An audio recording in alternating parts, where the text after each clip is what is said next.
Hello my dear students. So today we will start new chapter, animal tissue. Okay. Now as you all know that cell is the basic unit of life. So cell they form tissue, they form organ, then organ system and then organism. So this is a sequence. Okay. Now in this chapter we will study detail about the tissues. Now first of all, what is tissue?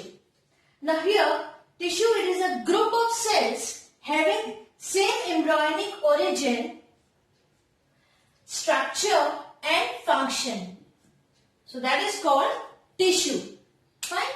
So a group of cells having same embryonic origin, structure and function. Now the study of structure and arrangement of tissue is called histology. Now there are different types of tissues. Epithelial tissue, connective tissue, muscular tissue and nervous tissue. So in this chapter we will study about all these types of tissues in detail, one by one. So first one is a epithelial tissue.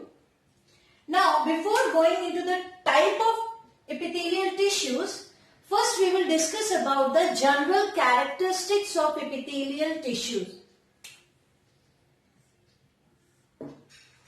Now these epithelial tissues, they are found on inner and outer body surfaces. Right? And it lines the hollow organs, body cavities, blood vessels and ducts. So they all are lined by the epithelial tissue.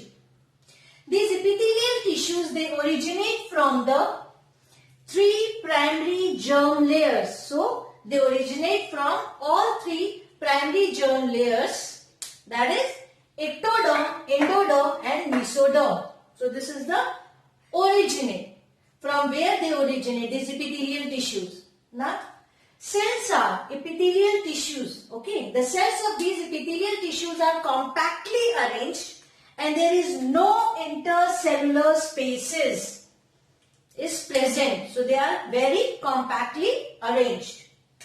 These cells are placed on thin, double layer, non-cellular basement membrane. So these epithelial tissues, they placed on the basement membrane. They have nerve supply of its own, and these epithelial tissues is avascular. Now what is the meaning of this avascular? Means which lack the blood vessels. Now this epithelial tissue has the high capacity of self-renewal and repair. This is the peculiar characteristics of the epithelial tissues. So these all are the general characteristics. Now, what are the main functions performed by these epithelial tissue? Now, functions such as the protection. Now, secretion, that is in the form of the mucus, enzymes or hormones. Excretion. Now, here the example that epithelial cells of the kidney tubules, they perform the function of excretion, or there is the sweat glands. Absorption. In the case of the intestine, villi, they are present. So they provide the larger surface area for the absorption. So villi and microvilli, they help in the absorption. Now exchange of material. Exchange of material, that is through lining of the blood capillaries. Even the exchange of gases, carbon dioxide and oxygen at the lungs, isn't it? And the last function is sensory function.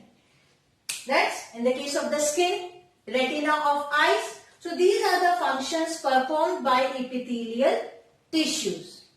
Now, depend upon the structure and even the function, they are classified into two main types. That's one is the simple epithelial tissue and compound epithelial tissue. Just read. Okay. Now, in the case of simple epithelial tissue, means they are single layered. Okay, and compound epithelial tissue, they have two or more layers. Okay, now here in the case of simple epithelial tissues, they are of 7 types. squamous epithelium, cuboidal epithelium, columnar epithelium, ciliated epithelium, glandular, sensory and germinal. So these are the 7 types of simple epithelial tissue. And under the compound epithelial tissue, there are the stratified epithelium and transitional epithelium. So this is, we can say, the small bifurcation of the type of epithelial tissue. The first one, the basic division, is the simple epithelial and the compound epithelial, depend upon how many layers are present. So in the case of the simple one, single layer is present. In the case of compound, 2 or more than that layers are present. And under simple epithelial, there are 7 types of simple epithelial tissues. Okay. Now, the first one, squamous epithelium. Okay. This one. So this is simple epithelial tissue. Now, squamous epithelium, here I have drawn the structure also. This one is a basement membrane. That I already said that epithelial tissue, they rest on the, they placed on the basement membrane. Fine. Now, it is found in peritoneum of coelom and endothelium, this squamous epithelium. The cells are polygonal in shape, thin, flat, delicate and with serrated margin. You can see the serrated margin, they are not smooth. Fine. So, the cells are polygonal in shape, thin, flat, delicate and serrated margin. Here the nucleus is centrally placed. You can see here nucleus is centrally placed. And they are also called as pavement epithelium. Now why they are called as a pavement epithelium? Because here in this case the cells appear like a flat tiles when viewed from the above. So here these cells, they appeared as that the flat tiles are settled. So that's why they are also called as the pavement epithelium. Now function of squamous epithelium. The functions are filtration, diffusion of material and protection and even the secretion. So these are the 4 important functions performed by the squamous epithelium. And where they are found? It is found in the peritoneum of coelom and endothelium. Fine. So this is all about the squamous epithelium. The first one is oval. This one, that is the type of simple epithelial tissue. Now after squamous epithelium, next is cuboidal epithelium. Now this cuboidal epithelium, here I have drawn the structure also. Now the cells of cuboidal epithelium are of cuboid shape with centrally placed spherical nucleus. Here you can see the centrally placed spherical nucleus. Now cuboidal epithelium, they are generally found in thyroid gland, kidney, nephron and tubules. Okay. Now salivary ducts. So these are made up of these cuboidal epithelium. Now functions of cuboidal epithelium is absorption and secretion. Fine. Here also you can see the one side of the cuboidal epithelium cells, they are rest on the basement membrane here. Now the next one is a columnar epithelium. Now this columnar epithelium, I have drawn the structure. Quickly I will read out the labeling first. Microvilli. Now these are the base. This one is the basement membrane. Lower portion is the connective tissue, and here is the nucleus. Fine. Now here in the case of columnar epithelium, cells are tall, pillar-like with one end resting on the basement membrane, okay, and the other end is having microvilli. So this free end is having microvilli and the lower end is resting on the basement membrane. Now oval-shaped nucleus, here you can see near the basal end. Now these columnar epithelium, they generally present in inner lining of the stomach, intestine, gallbladder, intestinal glands, etc. So inner lining of stomach, intestine, gallbladder and intestinal glands. So in these places columnar epithelium is present. Free end is having the microvilli and the lower side they are resting on the basement membrane. Now function of this columnar epithelium is mainly the secretion and absorption. These two important functions performed by columnar epithelium. Now after the columnar epithelium, the fourth one is a ciliated epithelium. As the name indicates, ciliated means that is having the cilia at one end. Fine. Now ciliated epithelium, here the cells are cuboidal or columnar. Here you can see. Okay. Now one end is resting on the basement membrane and the other end is having the cilia. That's this surface, three surfaces having the cilia. Now here also you can see the nucleus that is situated near the end. Now here in this case, that is ciliated epithelium, they are generally present in inner lining of buccal cavity of frog, fine, nasal cavity, trachea and oviduct. So these places means nasal cavity, trachea and oviduct in the case of the human being, but the buccal cavity of the frog. So there they have the ciliated epithelium. Now what is the function of cilia? To create the movement. Here also they perform the same function. Function to create a movement means they help to move the ovum or egg from ovary to that uterus, and that passage through takes place the oviduct. So here what happens, the cilia is present, so they create the movement and help in the movement. Now next one is the glandular epithelium. Okay. Now here this microvilli at one end, mucus you can see, and the basement membrane lower side on which the glandular epithelium cells are resting. Now here the cells may be columnar, cuboidal or pyramidal in shape. Nucleus is toward at the base side, and in this case what happens, as glandular epithelium, cells which are capable of synthesizing substances like enzymes, hormones, sweat, oil, etc. They form the glandular epithelium. So cells which can synthesize all these things, they together form the glandular epithelium. Now glands are further classified into two types, exocrine gland and endocrine gland, depending on the mode of secretion. Endocrine and exocrine. Fine. Now endocrine glands, they are also called as ductless gland. Now they secrete hormones. Endocrine glands, they secrete hormones. Example, pituitary gland, thyroid, parathyroid, ovary, testis, islet of Langerhans. So they all behave as an endocrine gland. They are ductless gland.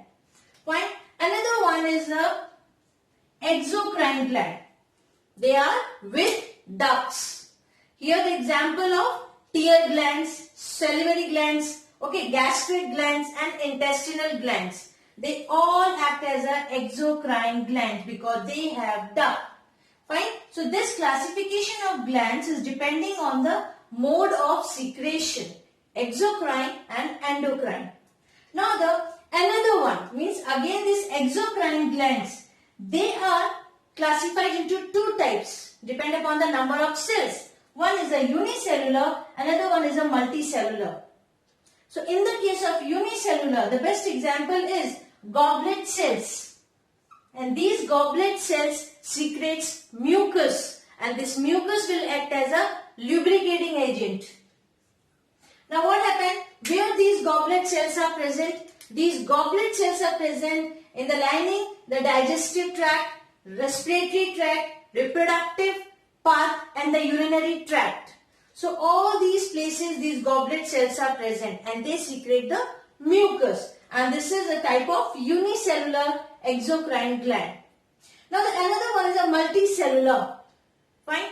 Now here the example are salivary glands, sebaceous glands, sweat glands. These all will comes under the exocrine multicellular type.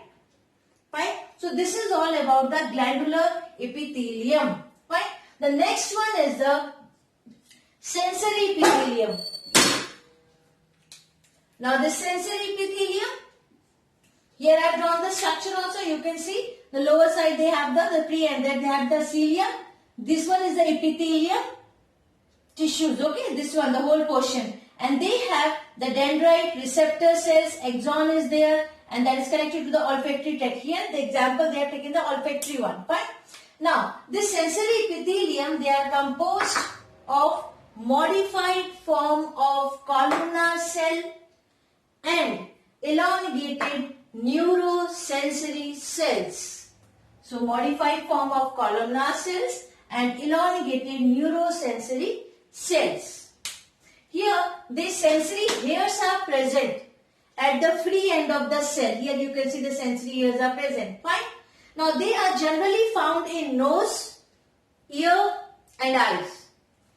Okay, because these are main sense organs from where they can take the stimuli. They can sense, they can receive the stimuli. Now, functions here to perceive external as well as internal stimuli. This is the main function of the sensory epithelium. Okay, so this is about the sensory one. And then now last simple epithelial tissue. Last type is germinal epithelium. Now what is this germinal epithelium? What are the main characteristics? Now the cells of this germinal epithelium divides meiotically. Okay, meiotically to produce haploid gametes.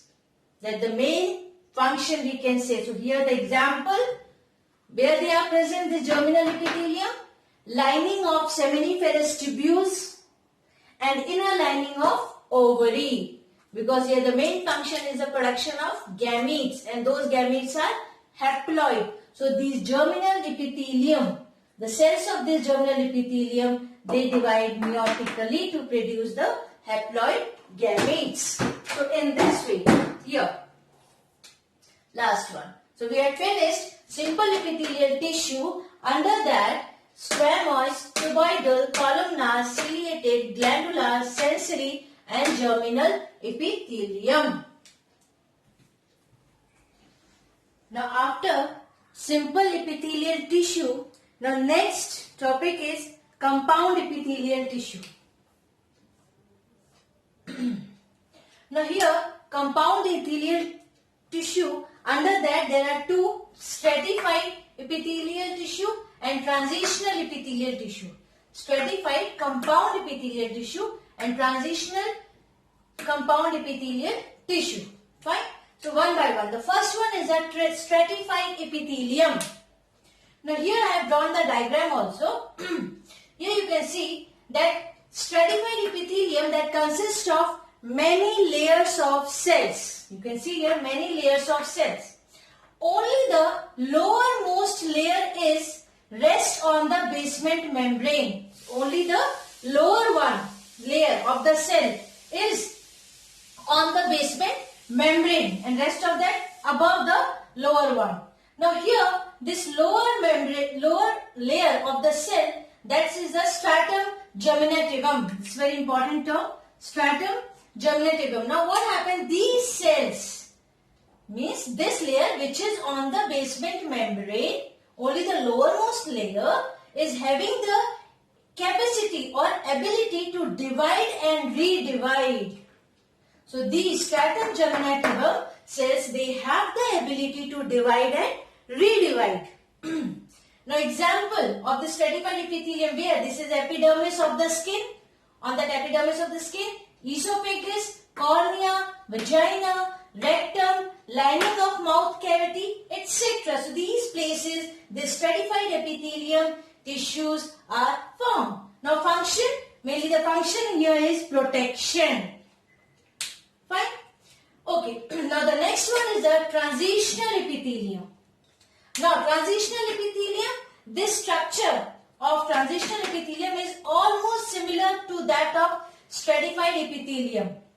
Now here, in the case of transitional one, cells can change their shape and size depending on the degree of stretch. They are very flexible, so they can change their shape and size depend upon how much stretch, how much we are stretching those cells. So degree of stretch. Now function here is distension of organs. An example where we can find this transitional epithelium, in the case of urinary bladder. Fine. So this is all about the compound epithelial tissue. stratified and transitional. So in this way we have finished simple epithelial tissue and compound epithelial tissues. Now come to the next very important and very small topic, cell junction. Now what is this cell junction? What happened here? Epithelial cells, whatever we have studied, okay? Epithelial cells have special junctions that hold them together and provide both structural and functional links between the cells. So when these epithelial cells, what happened? They join one after the other, they bring together with the help of that holding of these cells, with the help of these cell junctions. Okay. Now, there are 5 types of cell junctions. What are those?